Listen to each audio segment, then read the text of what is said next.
Ja, okay. Sådan. Jeg er tilbage. I am back. What's up, guys? How you doing? You're great. Awesome. Yeah, det er Sunday. It's Sunday, and that means it's time for another Danish live stream.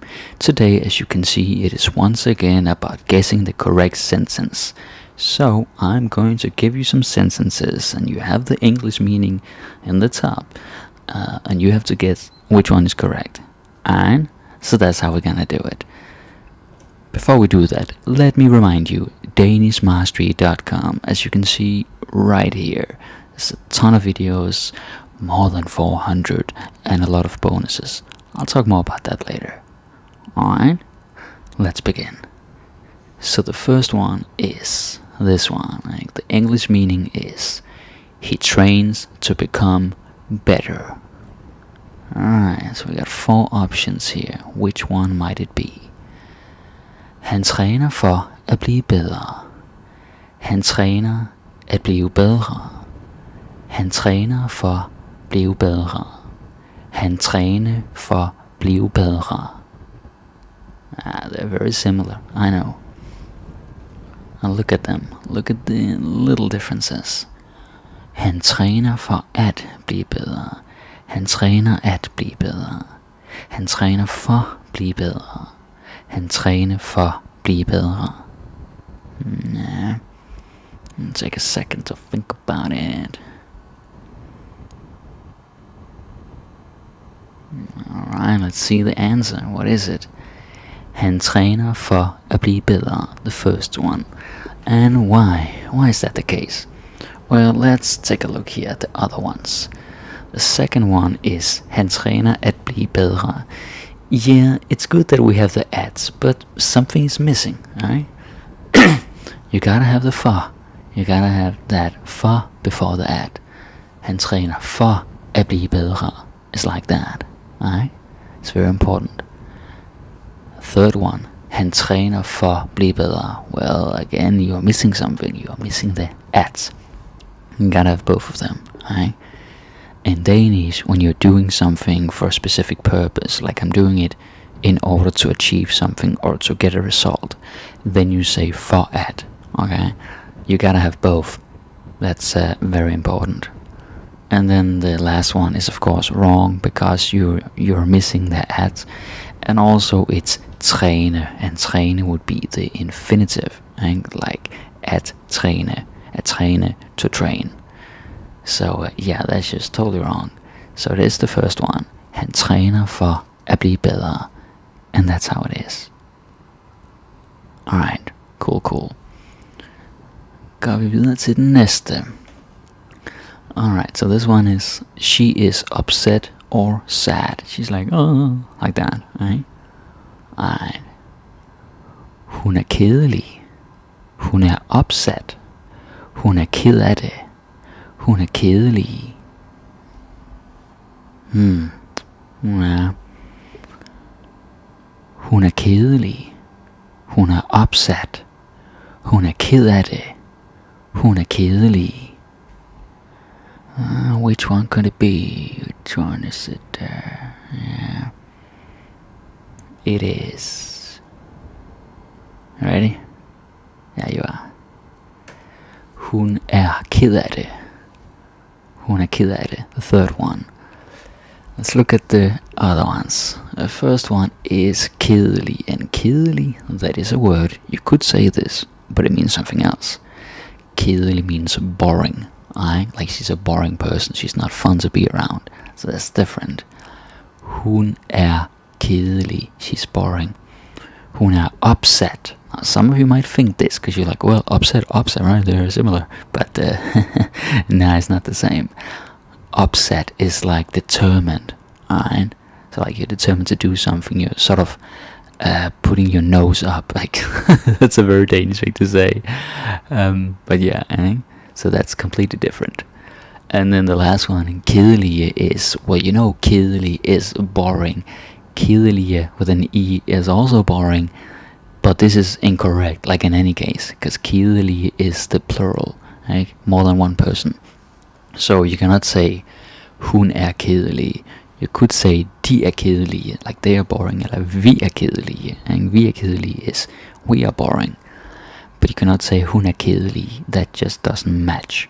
Alright? So therefore it's ked af det. Ked af det is like upset. Now some of you might know the word trist. And trist is also sad. And they do overlap a lot. But trist could also just be like the feeling, or the vibe, the atmosphere. You know, like blue, gloomy, sort of down. Where ked af det is specifically like something made you upset. Right? Like you say en trist sang, en trist historie, en trist film, trist digt, etc. Like all these pieces of art or whatever. But ked af det, they can only be a person or an animal. Right? Someone that's able to feel emotions. And that's how it is. Alright, cool. Now this one is, it feels good to be praised.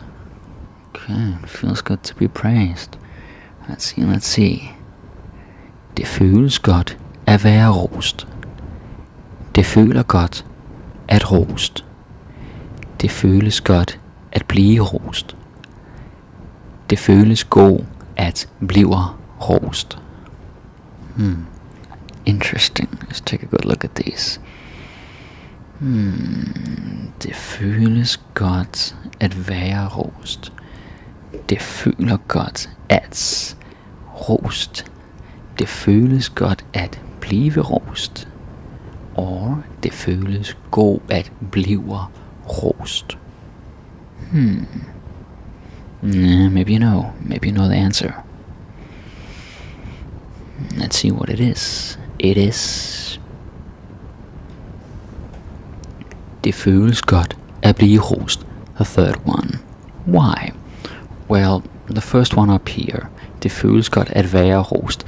You might be tempted to say this, because you're like, well, være is be, so at være to be. And that is correct if you're talking about being something. At være glad, to be happy.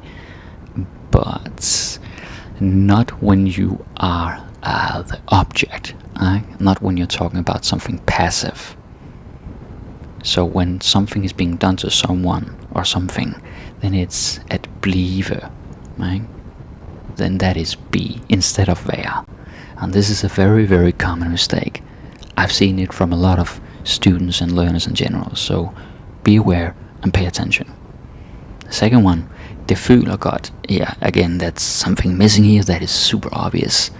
And also it has an R, which is not correct, because you gotta have the S. Right? When you are describing a feeling, like you're receiving something or some action, then you say det føles, and then whatever. Right? Det føles godt, det føles skidt, det føles dejligt, det føles mærkeligt, whatever. And notice that there's always a T.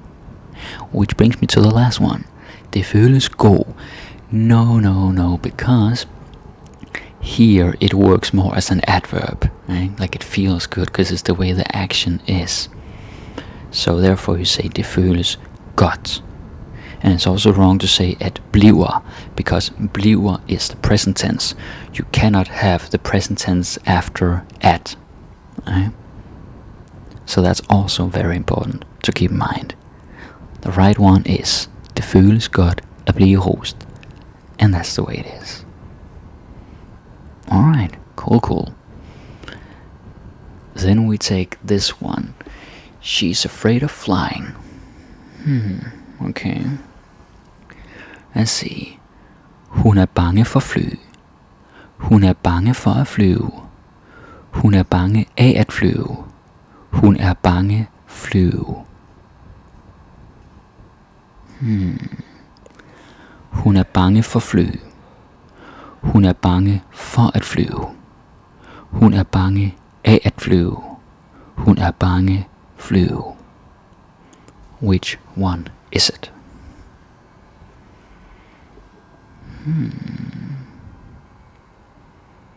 Yeah. Alright, let's see what it is. Hun er bange for at flyve. The second one. Let's look at that. The first one, this hun er bange for fly. Now, you could say that. It is possible, but fly is not flying. Fly is plane, airplane. You could also say flyvemaskiner, right? But fly is acceptable. It's totally fine as well. So fly. Hun er bange for fly. That would just means that would mean that she's afraid of airplanes. Different thing. And the third one, hun er bange af at flyve. Well, that is just a wrong preposition. Again, you might be tempted to say this because you have the of here. And you're like, well, of is a. And yeah, sometimes it is, but not in this case. I made another video about that. You can check it out. But when you're afraid of something, it's very important to say bange for. Hvad er du bange for? Jeg er bange for hekse, monstre, mumier, zombie, or whatever it might be. In this case, at flyve, flying. So yeah, pay attention to that. Bange af at flyve. That is not the way. And the last one, hun er bange flyve. I think everyone here can see that it's wrong because there's no preposition, and that is just not right. Right? Also, you gotta have that at. You always gotta have the at before the infinitive. So yeah, hun er bange for at flyve. Alright. So this one, this might be a little tricky for some of you at least. Do you have what it takes? Right? So like there's some goal, challenge, obstacle, and you're like, it takes something, and it requires something of you. Do you have it? Har du, hvad det tager? Du har, hvad der skal til. Have du, hvad det tager? Har du, hvad der skal til? They look quite similar, at least some of them. What could it be?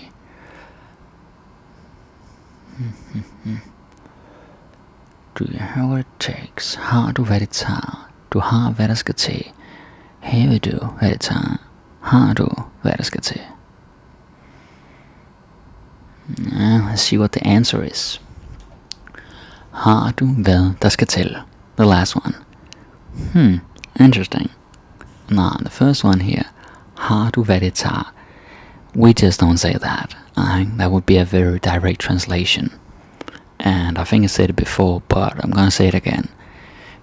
When you want to translate something, let's say you're doing it from English, because you might be doing that, a lot of you, be aware that the more idiomatic or colloquial it is in English, the higher the chance of it being wrong in Danish.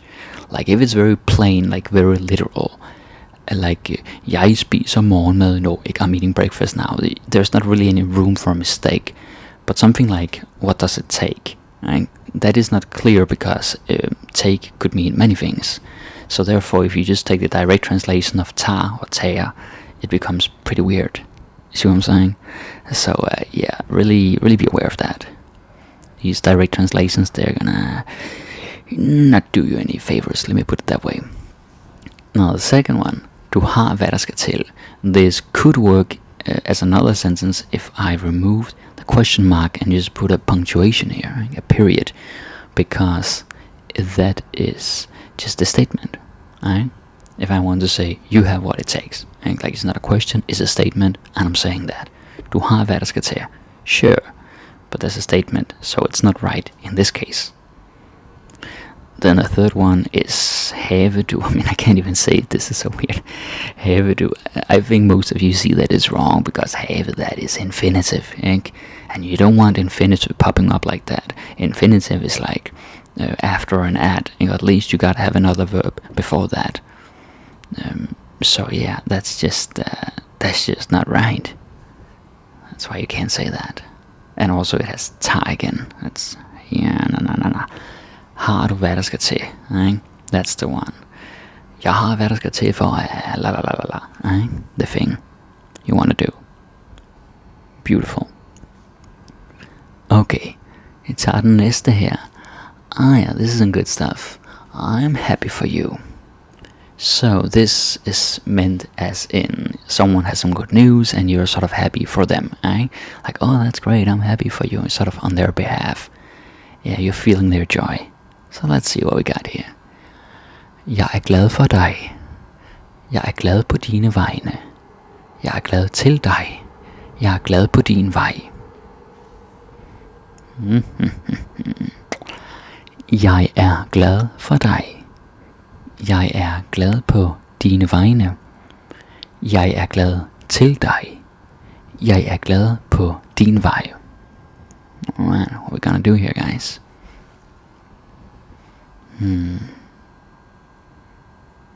Alright, let's see what it is. Jeg er glad på dine vegne. And this is important because, well, let's just take them one by one. The first one, jeg er glad for dig. I think a lot of you would be tempted to say this because you're like, well, glad for dig, happy for you, right? But no. If you say, jeg er glad for dig, that means that you like them very deeply. Like, has to be a very good friend or family member or a love interest. Like, you have certain fondness, right? So don't say that. I mean, you can, but just be aware of what you're saying. It has a different meaning than what you might expect. So yeah, jeg er glad for dig is different. And this one, jeg er glad til dig, is just, well, nonsense. You're not gonna hear that. Jeg er glad til dig, not gonna happen. It's just weird. It's just non-existent. Jeg er glad på din vej. Yeah, I just kind of put that in there to throw you guys off, because you have vegne here, where it's a different word. So glad på din vej, like I'm happy, like someone has a road or a street, and then you're standing there like, I'm standing here on your road, on your way, and I'm happy. It's kind of weird, eh? So grammatically possible, but very hard to imagine an actual scenario where that happens. No, it is jeg er glad på dine vegne, because vegne is like behalf, right? So I'm happy on your behalf. You could also say it in another context, jeg taler på hans vegne, I speak on his behalf, eller på vegne af, on behalf of. That's also a thing. But in this case, it's like, hey, congratulations, man, that's awesome, happy for you, right? Kind of like that. So yeah, now you know this, right? I think this is new information to a lot of you.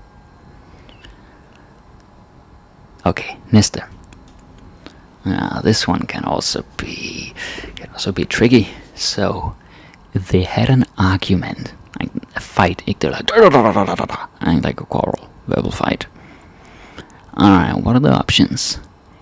De havde et argument. De havde en slåskamp. De havde et skænderi. De havde en fejde.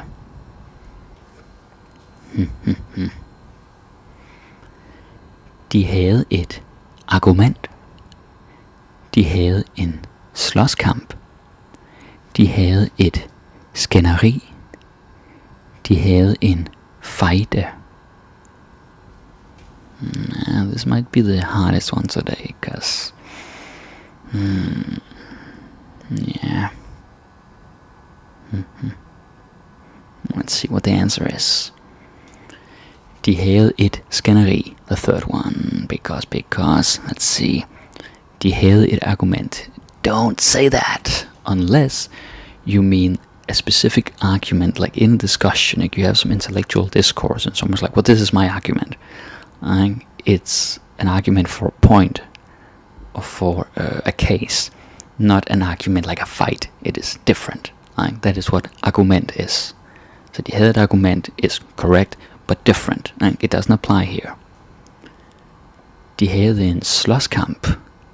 That is interesting, and it's also grammatically correct, but again, different meaning, because slåskamp is a physical fight.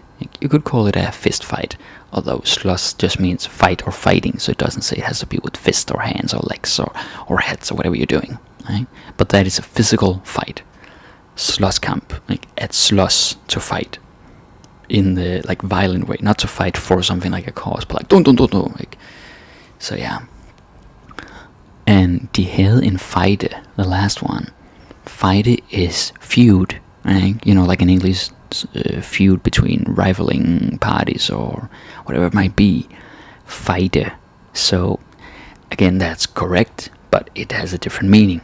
So that is not the same as an argument. It has a fight, which is like a single occurrence. So that is the difference. Skænderi, right? De havde skænderi, because skænderi is like a fight, a verbal fight, an argument, a quarrel, if you will. It comes from at skændes, at skændes is to fight, like da-da-da-da-da-da. And then skænderi is the noun. You know, we have a lot of nouns in Danish ending with ri. And then a little bonus info, when they end with ri, that is also where you put the stress. Okay? Skænderi. Det hedder skænderi. Oh yeah. Alright. Let's move on. Next one we have is, yeah, she looks so sweet or cute. Now the reason why I put these two words here is because sød means both. And that can be annoying maybe, but in Danish it's the same word. So yeah. What are the options? Hun set så sød. Hun så så sød ud. Hun ser så sød ud. Hun så så sød ud. Alright, think about it. Hun set så sød. Hun så så sød ud. Hun ser så sød ud. Hun så så sød ud. There's a lot of S's here. What do you think? Let's find out. The answer is hun så så sød ud. And this is not a mistake, okay? Why would I have the same word twice? Well, it's the same spelling, but they're pronounced differently, okay? So is saw or looked, and så is so, and like so sweet, so cute. So they're spelled the same, but they have different pronunciation and different meaning. Hun så så sød ud. Hun så så sød ud. Hun så så sød ud. She looks so sweet, cute. Up in the top, set.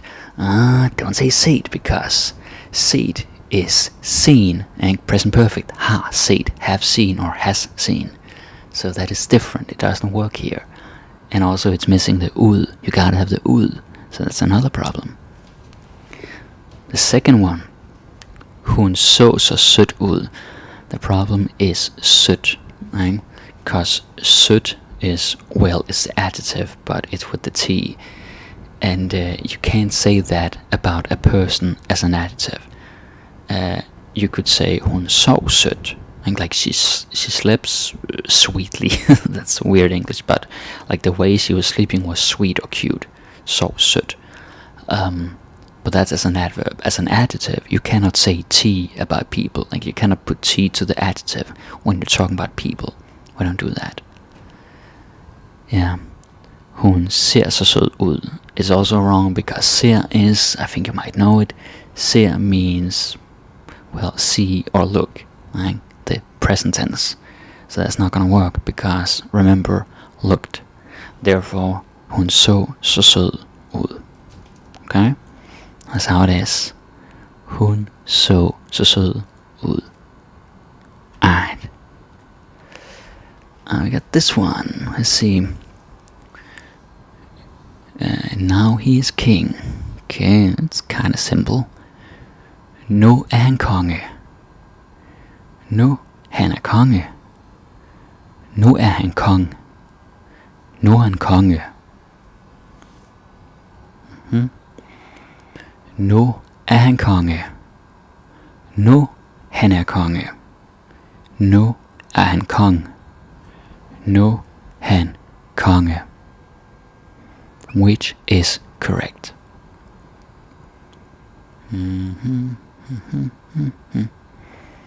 Nah, I think most of you have guessed it already. Nu er han konge. The first one. Why? Well, the second one, it has a classic problem, mistake that some of you might be very familiar with, all of you. It lacks inversion. You gotta have inversion because no describes something with time. Or it's like no, now, senere, later, i dag, today, i morgen, tomorrow, yada yada, nogle gange, sometimes, altid, always. You gotta have inversion. Okay? So, no han er konge, you might be tempted to say that because you're doing direct translation from English, but don't do that.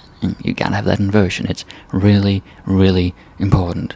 I think is the most common mistake for all learners. Really, no matter where you're from, it seems to be a challenge. But there are rules, and I made another video about it, so have no fear. You can check that out. Alright, and the third one, nu er han kong. Well, that's the wrong word. It's not kong, it's konge. Then you might be thinking, oh, but is there something called kong? Yes, there is, but that is the title, eh? So you have, we're gonna have Kong Frederik one day, or Kong, well, Charles, eh? That is in the title, but a king, or just as a job description, which it kinda is here, it's konge, eh? That's like the original word. So yeah, nu er han konge, not kong. And of course there's King Kong, but that's different. Alright. Nu er han konge. Yeah, that's, I mean, I think you can tell that that's not the way. Because there's no verb. You gotta have a verb, come on. Like, nu er han konge. Yeah. Although, to be fair, in real life, you know, we can be kind of annoying Danish people. I know that, right? Because we talk like this. We talk like there's no air. It's kind of like, nu er han konge. Nu er jeg glad. Nu er jeg træt. Nu er det tid. Like, now it's time. You don't hear the air. So the way that could sort of be spelled is like no apostrophe and then that action, like without air. But I don't want to encourage you to write like that because it's not really correct. You can do it like in songs and chat, messenger, WhatsApp, whatever you're doing. But like if you're writing something just a little bit serious, stay away from that, right? So yeah. Okay, and we have one left here. This very, very useful sentence. You're going to use this a lot in your life. I know. Can you imagine a blue wolf? Yeah. Alright. What are the options? Kan du imaginere en blå ulv? Kan du forestille en blåt ulv? Kan du forestille dig en blå ulv? Kan du forestille en blå ulv? Og ulv. You can sort of mix it up like ulv og ulv. So, ulv. Kan du imaginere en blå ulv? Kan du forestille en blåt ulv? Kan du forestille dig en blå ulv? Kan du forestille en blå ulv? Take your time, think about it. Tag lige noget vand imens.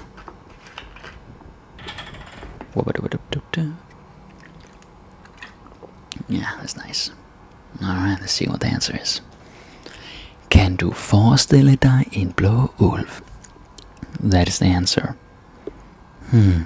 So the other ones here, they have problems. And what are those? Kan du imaginere en blå ulv? That's not good. Because imaginere, yeah, you might be feeling like, well, imagine, imaginere, it's similar. Yeah, but imaginere would translate to imaginary. Like the adjective, like something that doesn't exist. So that is a different word, right? We don't have imaginere. That's not really a thing in Danish, so don't do that. Imaginere is a different word. Kan du forestille en blåt ulv? Well, there are two problems here. We're missing the die, and it says blot. No, because blot is for it nouns. Like et blåt hole, like a blue head, et blåt vindue, a blue window, et blåt glass cup, whatever, right? So it has to be something with it. So you say blot, and yeah, the pronunciation changes from blå to blah, and like blah blah blah blah. That sounds funny, but it becomes blot, right? So yeah, also very important to keep in mind. And the last one, kan du forestille en blå ulv? Yeah, it's close, but it's missing something.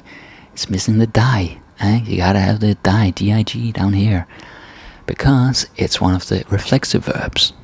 We have some of these verbs that are like at forestille sig, at hygge sig, at kunne tænke sig, and so on. There are many of those. And then of course, in the first person would be mig, and the second person would be die, and then it's also, you can imagine how that goes.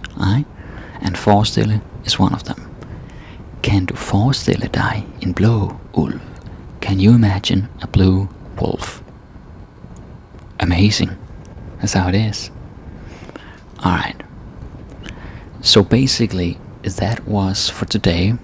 And thank you guys. Thanks so much for watching.